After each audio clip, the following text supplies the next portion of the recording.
Lifestyle.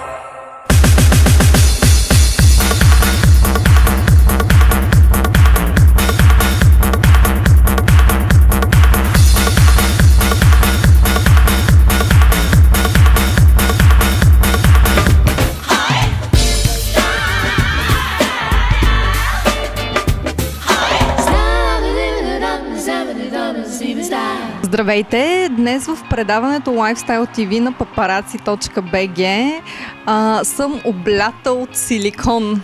Имам чувството, че се намирам в Силиконовата долина, макар че не съм в Щатите, съм в Planet Club, защото до мен грее в пълния си блясък мис Силикон Гери Райчевска. Здрасти, Гери! Здрасти, Мила! Много ми е приятно, че съм гост днес в твоето предаване. На мен ми е особено приятно. След толкова голямо представяне, аз останах без думи просто. Според мен и мъжете ще останат без думи. Обещаваме им, няма да се събличаш този път. Този път не. Да, но пък ще издадем някои подробности от твоето тяло. Сантиметри, милиметри, метри, ако трябва, ще видим какво може да се казва. Казвам сега, че другата седмица ще ги увеличавам, така че... Сериозно? Колко са в момента? В момента са общо 900 кубика, живот и здраве, изчаквам да минат празници, Великден, Гергьовден и още се колебая между 615 и 700. На гърда? Да. Отначало и аз като всяко едно младо момиче исках да има гърди, да има големи кубици, но като се позамислих малко, в крайна сметка аз още съм момиче, което не е раждало. Тепърва ми предстоят такива неща, нали, дай Боже, живот и здраве. И доктора ме посъветва да не се хвърлям веднага на най-голямото количество силикон, защото... То 700 нищо не е. Да, изобщо. Стига с тия естествени. Искам да има големи балкони, да има големи топки, така че... Какво мисли приятелят ти по въпроса? Няма проблеми. Той колкото повече... Каквото сложиш това? Каквото сложа, това е. Няма... Подкрепяме напълно във всичко. Има ли размера значение? Естествено, че има.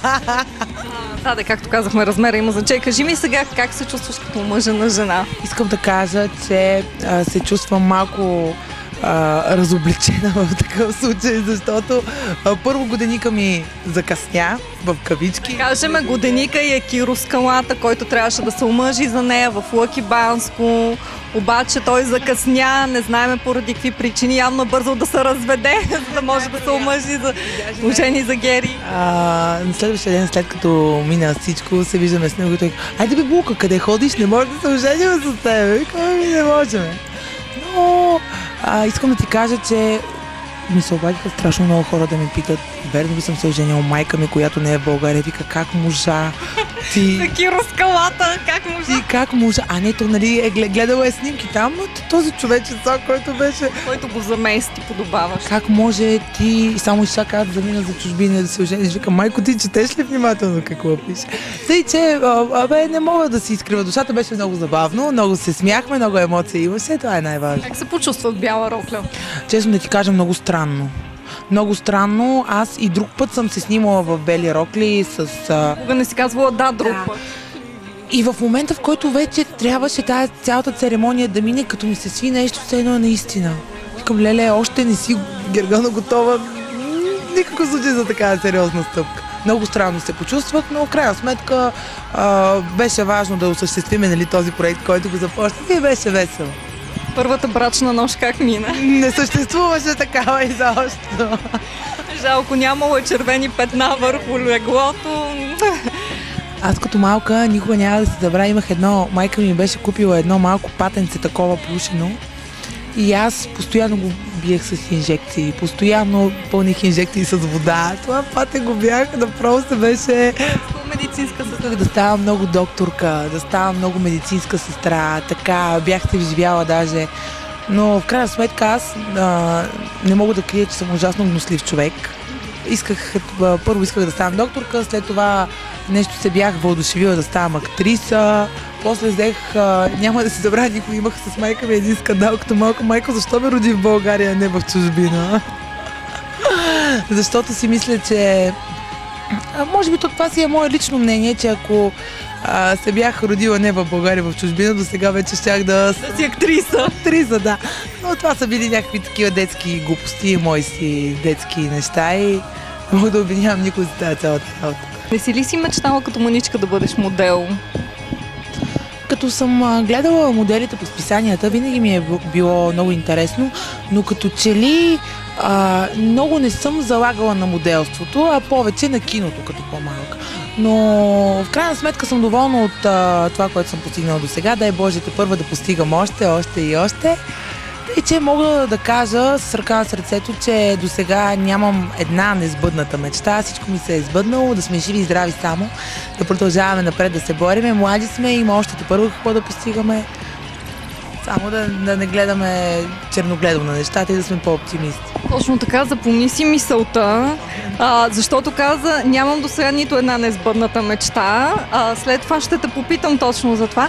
А сега, тъй като се заговорихме за това каква е била Гери Райчевска като дете, нека да ви пренеса в нашата редовна рубрика какви са били звездите като малки с една от първите мис Българии. След секунди само ще ви върна в далечната 1997 година, когато една щастлива жена спечели короната на конкурса Мис България. Всъщност това е една от първите красавици, която има лента Мис България. Симона Величкова, много ми е приятно. Здравей, много се радвам да те видя след толкова години. Наистина след толкова години, близо 10. Да. Не 10, наистина. Ти кажа, по-красиви сме станали, единствено това. Съвсем мога да не прецъфтяваме, деца вика. Да, освен това, освен че Симона е станала по-красива, има едно сладко детенце, което аз така пропуснах в нейния живот, но сега ще наваксаме. Но първо нека да си поговориме, тъй като ти ми гостуваш в рубриката какви са били звездите като малки. Самата ти каква беше като малка, каква мечтаеше да станеш въобще? Въобще представила ли си, че някога ще имаш тази корона? Не, изобщо даже не съм си мечтала за нея. Истината беше, че бях толкова палава, че цялата инициатива от това да стана модел дойде от родителите ми и в някаква степен да ме видят малко по-женствена, по-кротка, без оплаквания на родители от съседни квартали, блокове и прочее. Бях наистина, знам, че вече звучи много така шаблонно, но наистина бях една мъжкарана. Особено пък любима ми беше, като съм при баба ми и дядо ми на село, там в едни ниви, едни чудеса. Това беше игра с дни, никога нямаше край. Първото ми гадже беше някъде на 17, при това по-малък от мене, съученик.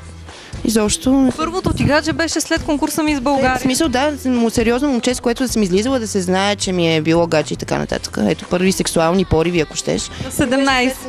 Искаш да кажеш, че на 16 по време на конкурса си била девствена? Абсолютно мога да го заявя. Даже доскоро, понеже имахме бас с ученици, имах някакво медицинско, което доскоро се пазеше и много му се смяхме. Намерихме го наскоро, много се смяхме. Първа целувка не ми беше с него, била ми някъде сигурно на 15-16, с едно момченце от една детска дискотека, един Дими, много си го харесвах аз, имаше си рап група и защо беше такова едно актуално момченце. Сега имам детенце от сърфист.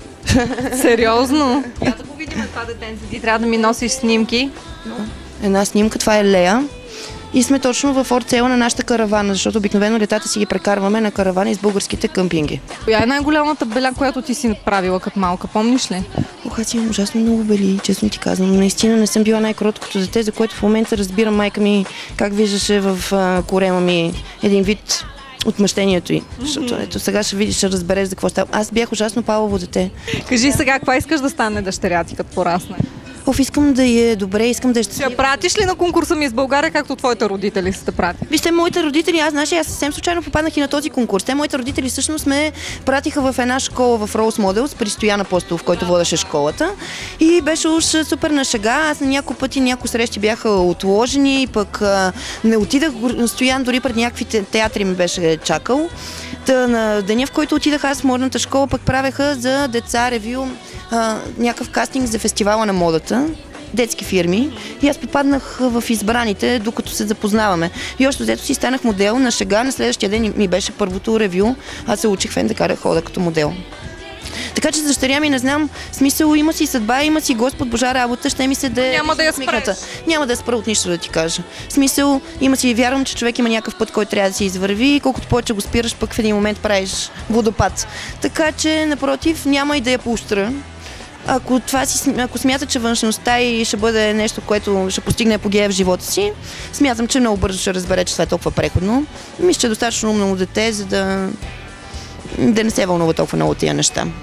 Аз ти пожелавам още едно детенце, това да го отгледаш с много любов. Много ти благодаря и тя си го желая, това е мечтата, ако можем да си имаме някакво братче и сестричета и от всякакви животни в нас. В момента, нали ти казвам, бориме се за куче, катеричка и паун. Убедена съм, че ще ги има и трите с такава майка. Сега се връщаме в студиото с Гери Райчевска. Намираме се в Planet Bar Deluxe, където си говориме сладко-сладко с Гери Райчевска. Как няма да е сладко-сладко с тия сладки изкусителни устни, с които тя говори на микрофона. Гери, преди да прекъснем за нашата рубрика, ти ми каза, че нямаш досега нито една несбъдната мечта. Кажи ми какво стана с твоята мечта за тройка с Бойко Борисов и Слави Трифонов? Ами... Трябва ли да казвам? Успя ли да ги сдобриш? Не успях, ама това беше по-скоро се бях пошегувала, във Вестник Шоу искаха да сложиш някакво скандално заглавие и аз хора викам какво скандално и това беше първото, което ми дойде на ум. Четах още нещо, че ти ли си имала апетити към Гонзо, той ли към тебе? Имало ли е нещо такова? Не, с Жоро сме в добри приятелски отношения, никога съм нямала нищо. Да, пили сме кафе, виждали сме се смисъл в общи компании, засичали сме се по кръчмите от едно уважение, здравей, здрасти, как си, окей. Но до там те се изписаха какви ли не глупости, какви ли не неща, интриги, простоти, всякакви, но нищо лошо не мога да кажа за него с ръка на сърцето, готин пиче, готин човек, но до там. Има много добри познати футболисти, но всичко се изключва до това, добри познати, добри приятели, забавлявали сме се заедно по дискотеки, по заведения, но... Някой от тях пипал ли ти е гърдите, защото видях много интересни снимки, разни мъже, така ти пробват колко ти е сантиметри или не знам. Къде са били те? Във Фейсбук. Боже, аз не мога да се сетя. Има едни снимки с един мъж, те опипва от тук, от там. Не, тогава правихме. То фактически оттам тръгна цялата тази работа за Левски и тем подобни глупости. Правихме една фотосесия за сайта на един мой приятел и трябваше да снимаме в 4 различни визии. И снимахме ние всичките 4-те визии. Но... голата визия много ми хареса. Понеже той е страшен фен на Левски, Томчо, Тома, поздравявам те. И беше взел, аз не мога да се сетя точно същия ден матч ли имаше, той щеше да ходи на матч ли, нещо такова беше и беше взел шалчета, гъщета къси, топка с автографи там на футбол. И Гери, моля те, нека да снимаме 2-3 снимки, нека да направим 2-3 снимки. Викам, окей, аз нямам нищо против. Снимахме и оттам се тръгна, че Гонзо, че Монзо, че... Както си му е реда. Да, просто от 2-3 снимки, които ги правихме, просто от любопитство. Така.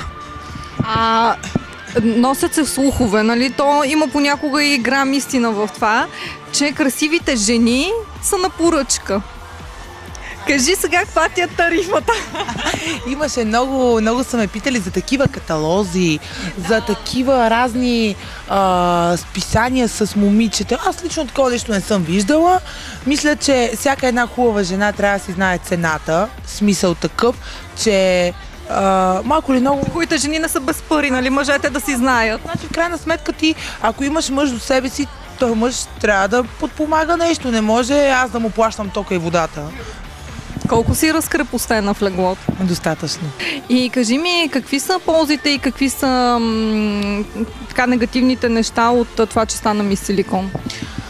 Положителните са това, че имах и все още имам възможността да се запознавам с много интересни хора. Мис Playmate беше едно много голямо предизвикателство. С много интересни момичета се запознах. Ставахме наистина много близки с всичките. Нямало такива зависти, такива... Просто всичко беше много позитивно.